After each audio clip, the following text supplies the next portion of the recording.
नमस्कार साथियों, वर्तमान समय में मैं चंडीगढ़ किसान मेले में पहुंचा हूं और यहां मिट्टी और पानी की सैंपल के लिए कृषि विभाग हरियाणा द्वारा ये नमूना संख्या 5, यहां किसान का नाम, ब्लॉक का नाम, जिला, इस तरह से सैंपल भर के रखे जाएंगे और फिर उसकी जांच होगी और फिर किसान को रिपोर्ट है वो व्हाट्सएप के माध्यम से शेयर हो जाएगी। ज़्यादा जानकारी के लिए अपने साथ डॉक्टर साहब हैं। सर, आप मेरे दर्शकों को ये बताइए कि पहले तो मिट्टी की जाँच करवानी ज़रूरी है या नहीं है? हाँ, मैं इसमें और थोड़ी डिटेल बताऊंगा। पहले मैं दिलबाग सिंह, कृषि सूचना अधिकारी पंचकुला हूँ। ठीक है। अच्छा, अब मैं एक बात बताना चाहूँगा। जब से सभ्यता शुरू हुई कि आदमी ने संभाला, सबसे पहला काम उसने खेती करा, पेट भरने के। बिल्कुल। और पेट भरने के करा, और ये बहुत पुराना करते आ रहे हैं। भाई, किसी भी चीज़ को जितना बरतोगे वो चीज़ धीरे धीरे खराब तो होगी, जायज़ बात है। अब हमने हजारों सालों में इस जमीन का स्वास्थ्य खराब हो गया। हम यूँ सोचते हैं कि यह मिट्टी, इसमें जान नहीं, लेकिन कदे इसको माइक्रोस्कोप में खोल के देखो, एक मुट्ठी मिट्टी में 10 लाख कीटाणु होते हैं जो इसने बचा रहे थे। मोटे मोटे तो हमने देखा है, केचुआ जिन्हें गंडवा कहते हैं, और छोटे मोटे कीटाणु।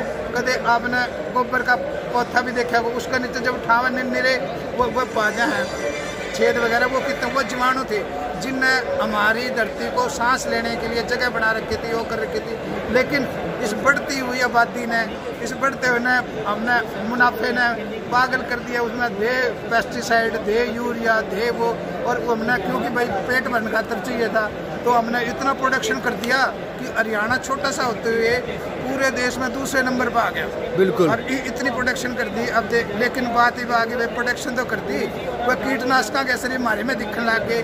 किसी का तो कुछ हो गया, कोई पतला हो गया, कोई मोटा, वो असर दिखने लग गया किसी में। और शुरू में हमने यूरिया तो शुरू कराया था डालना, वो भी चोरी छिपे डाला कर दिए, फिर पोटास, फिर फास्फोरस, फिर जिंक। हर साल 2 तत्व बढ़ जाते हैं, तो बढ़ जाए।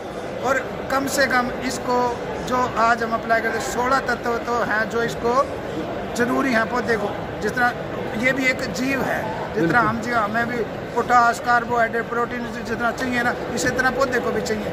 ठीक बात है। जब इसमें होगा, जो माल न्यूट्रिशन की हम बात करते हैं, बच्चे कमजोर, किसी का कुछ हो जाए, जो खाओगा वैसा ही होगा ना। उसके साथ पेस्टिसाइड खाओगा तो किसी का दिमाग, जो ये नई नई बीमारियां रोज आने लग रही हैं, वो हमारे खान पान से भी आ रही हैं। तो ये बात, इनको कैसे सुधारेंगे? जब ये बात सुधार में आई तो ये सॉइल टेस्टिंग की बात आई कि ऐसा क्यों हुआ। जब मैंने देखा कि हमारे खाने में जो चीज़ जरूरी थी वह तो है को नहीं, सिर्फ घास इकट्ठा कर रखा, भी खा लिया, पेट भर लिया। अब बात होने लगी क्वालिटी की, पेट भरने की बात चली गई। और ये आपने देखा भी होगा, नई जनरेशन है, खाने पर कोई जोर नहीं, 2 रोटी खाओ, कम तक खाओ, सबका स्लिम ट्री में उस पर, वह बात तो दूसरी थी। तो अब आ गई सॉइल टेस्टिंग की। तो फिर हमने देखा भी ये तत्व कैसे पूरे करे जाए। इसमें 2 बात होगी। एक तो खर्चा बढ़ गया था, भी किसान का खर्चा कम होगा, और दूसरा सॉइल टेस्टिंग भी, जो इस ज़मीन में ज़रूरत थी सिर्फ वही तत्व डालेंगे हम, ताकि फालतू ना हो।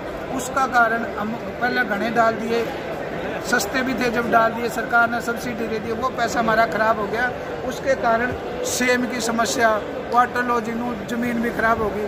तो अब अगर ये मौके पे सरकार ने बात संभाली है और ये हम कर रहे हैं, नहीं तो आदमी और डांगर ये बांझ नहीं होते, ज़मीन भी बांझ होगी।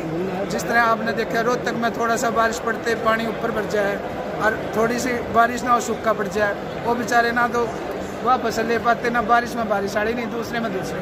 तो ये सब समस्या करने के लिए एग्रीकल्चर ने ये पग उठाए हैं।